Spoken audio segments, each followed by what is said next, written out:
Muy buenas noches, les habla Carolyn Hernández Santiago y les estaré presentando mi tema de investigación que se titula La viabilidad del modelo de cooperativa de vivienda para adultos mayores en Puerto Rico. La elección de este tema fue un poco dentro de esa reflexión al ver tantos titulares como los que tienen en pantalla.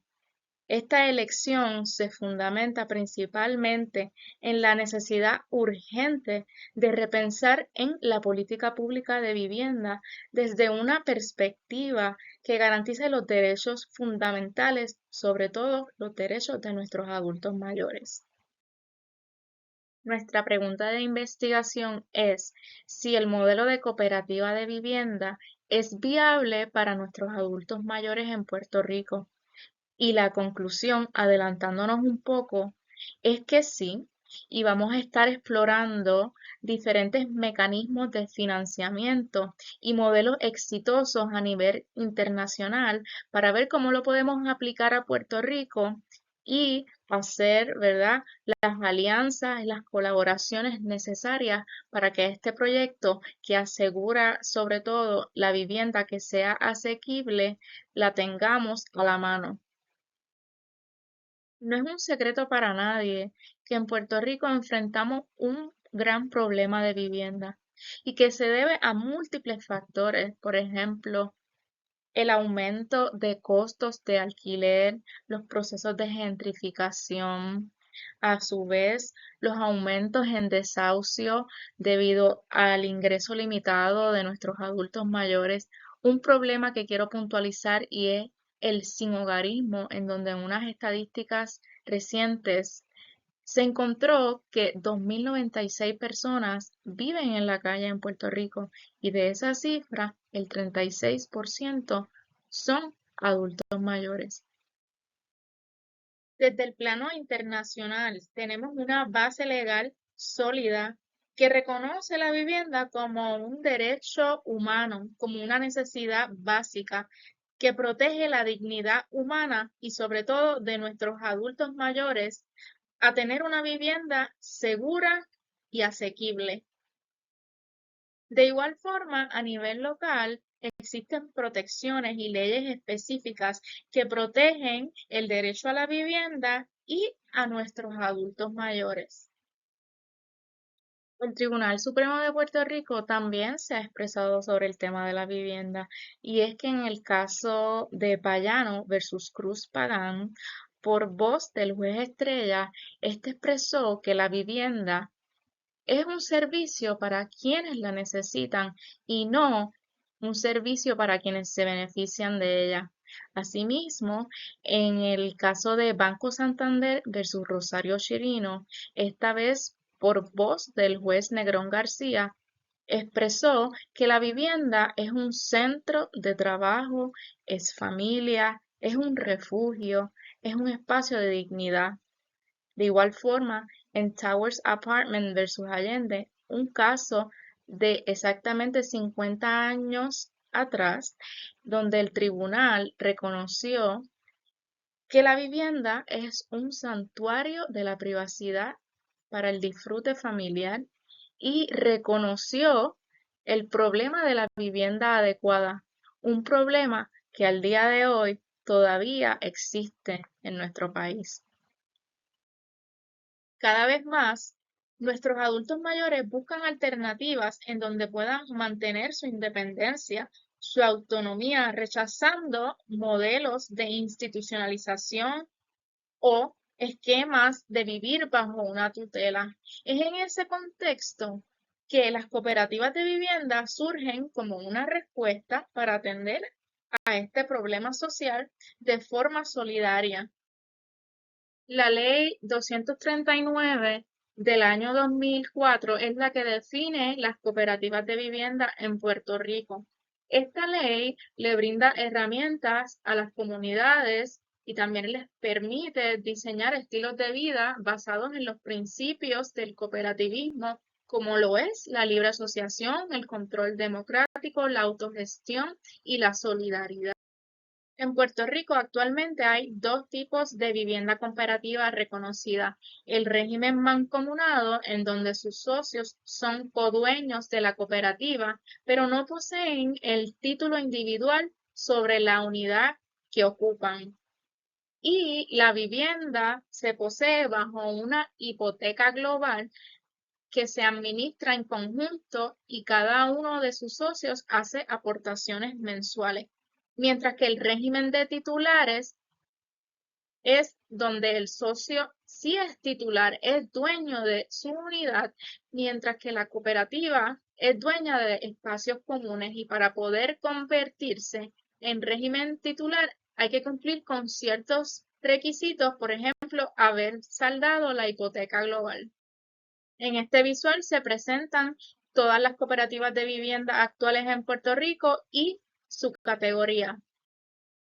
Pasemos a cómo han evolucionado las cooperativas de vivienda en Puerto Rico. El primer modelo en el año 1948 fue el Palansterio, que dio origen a lo que son las cooperativas de vivienda hoy día. Durante el periodo de los años 60 a los 90 hubo un auge en la creación de cooperativas de vivienda gracias a los fondos federales que llegaron. No obstante, en el año 90 hubo recortes y se dejaron de construir este tipo de viviendas. Más adelante se crea legislación en donde reconoce el régimen de titularidad y en la actualidad hay 13 cooperativas de vivienda en la zona metropolitana y una ubicada en la zona sur de Puerto Rico. El modelo de cooperativa de vivienda es uno muy exitoso que asegura la vivienda y sobre todo que sea asequible. Y tenemos 13 cooperativas de vivienda que han dado testimonio de eso, de ser exitosa, de contar con una participación de comunidad, de liderazgo. No obstante, no todas han sido así y por eso han fracasado. Además de que el desarrollo de las cooperativas de vivienda en Puerto Rico ha estado profundamente condicionado por políticas gubernamentales. De estos fracasos en esos proyectos es que nosotros tenemos una importante lección que aprender y es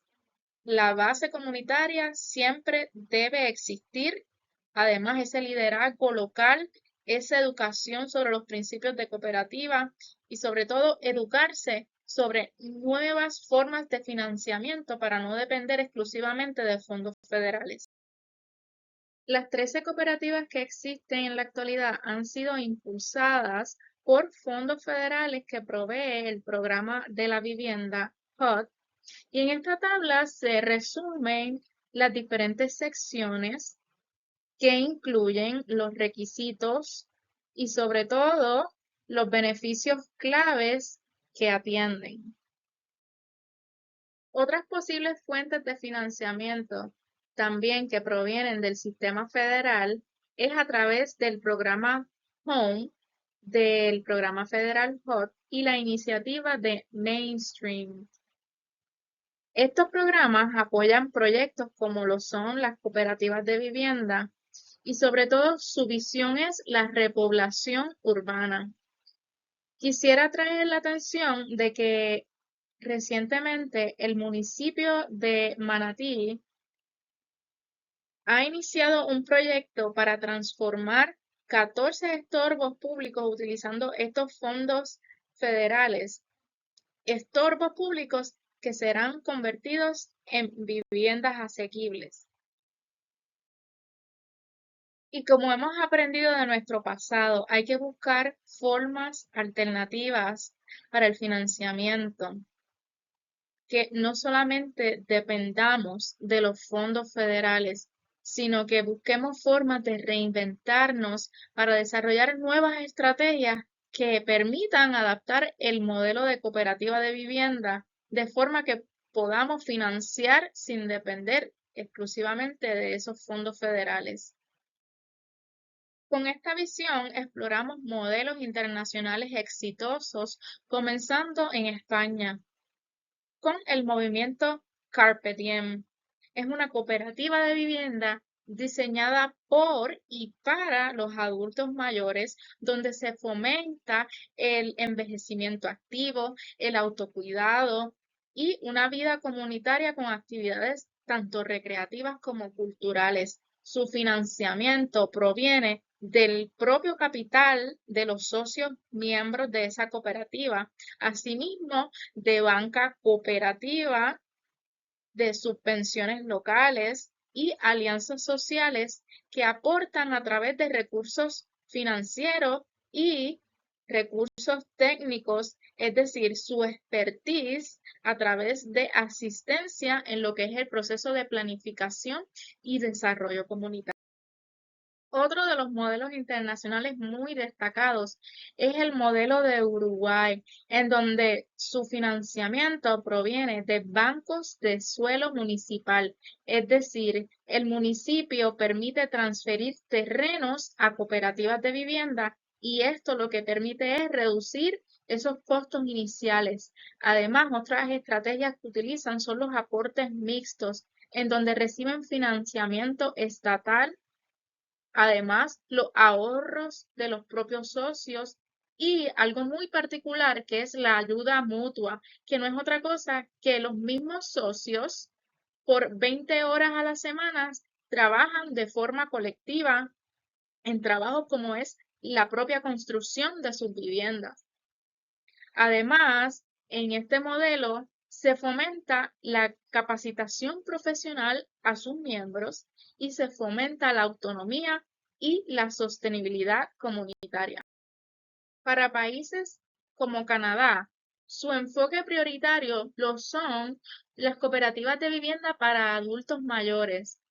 y ellos utilizan el diseño universal que sea accesible, libre de barreras, pensando en esta población. Además, hacen modelos sostenibles, es decir, con eficiencia energética y compromiso ambiental que a largo plazo reduce los costos. Y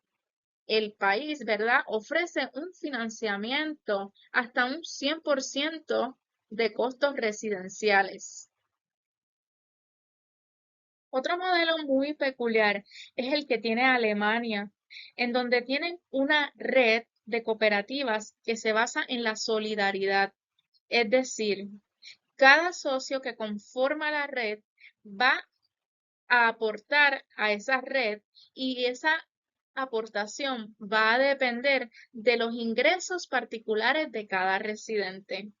Este modelo es dirigido principalmente para el alquiler indefinido, pero asegurando que ese alquiler sea asequible, que no comprometa el 30% de los ingresos de una persona.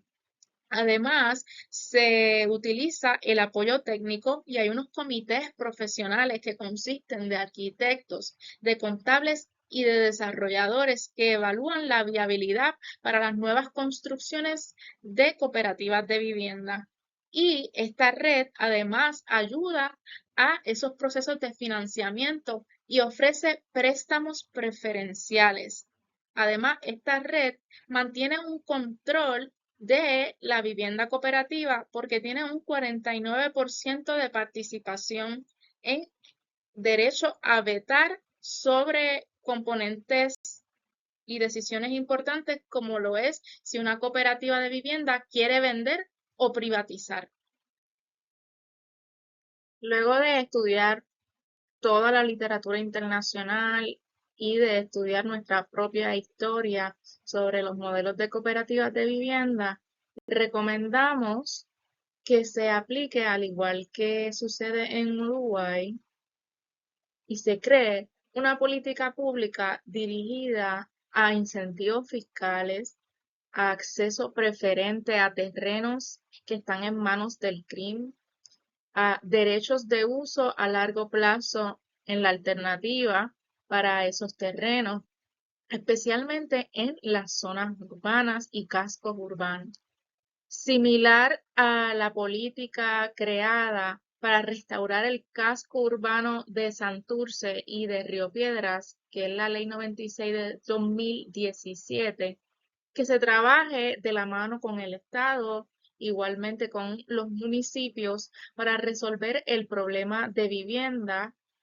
declaradas estorbos públicos y que se puedan convertir a través de alianzas público-privadas y otros medios en cooperativas de vivienda y en especial cooperativas de vivienda diseñadas para nuestros adultos mayores.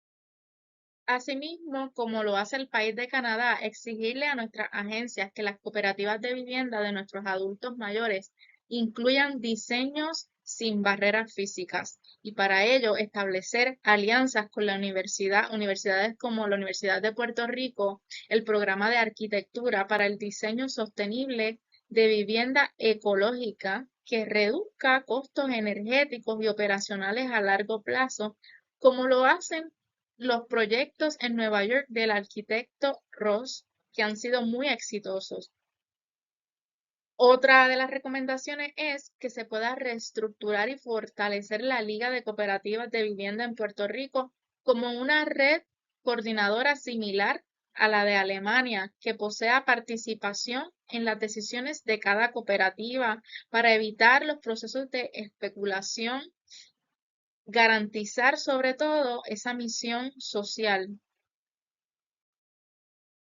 Asimismo, basado en el modelo de Alemania, implementar un fondo rotativo con una estructura legal adecuada en donde otras personas inversionistas y los propios socios de las cooperativas que ya hayan saldado sus hipotecas globales puedan aportar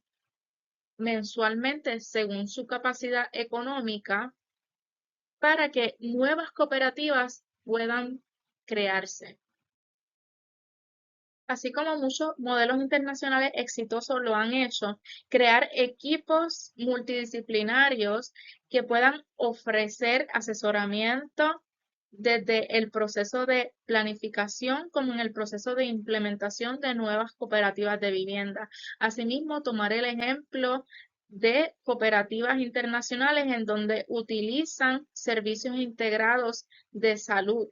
es decir, crear alianzas con departamentos como es el Departamento de la Familia y el Departamento de la Salud.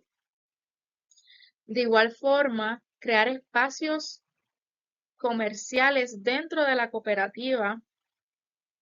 y esto, ¿verdad?, permitiría generar ingresos recurrentes para los socios y que esos servicios sean servicios que necesitan los mismos socios. Por ejemplo, un local de terapia física, un supermercado o una farmacia.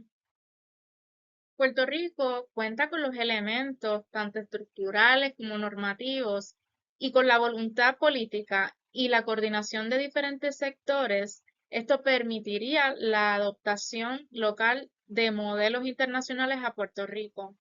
Todos esos modelos internacionales han demostrado que sí es posible desarrollar viviendas asequibles, sostenibles y sobre todo para nuestros adultos mayores, integrando todas esas estrategias como lo son las hipotecas internas, las redes solidarias, los servicios integrados,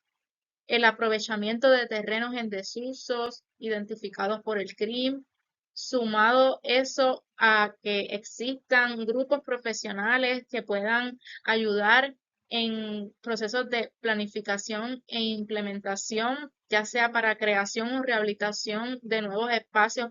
que permitan el modelo de vivienda, asimismo con consorcios como las universidades, cooperativas financieras.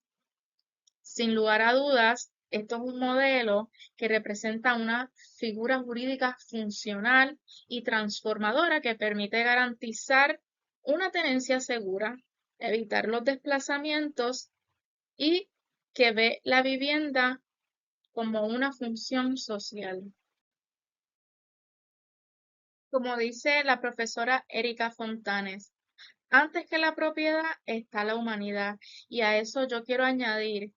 que una sociedad que trata a sus adultos mayores como si fueran hojas secas que caen de un árbol, olvida algo importante, y es que un árbol necesita de sus raíces fuertes, y esas raíces fuertes son los adultos mayores que permitieron que nuestra sociedad siguiera hacia adelante. Así que un árbol sin sus raíces fuertes no se puede sostener por sí mismo. Por eso nosotros como futuros abogados debemos apostar por políticas públicas que verdaderamente salvaguarden los intereses de esta población y le permitan una vivienda segura y asequible. Muchas gracias por su atención.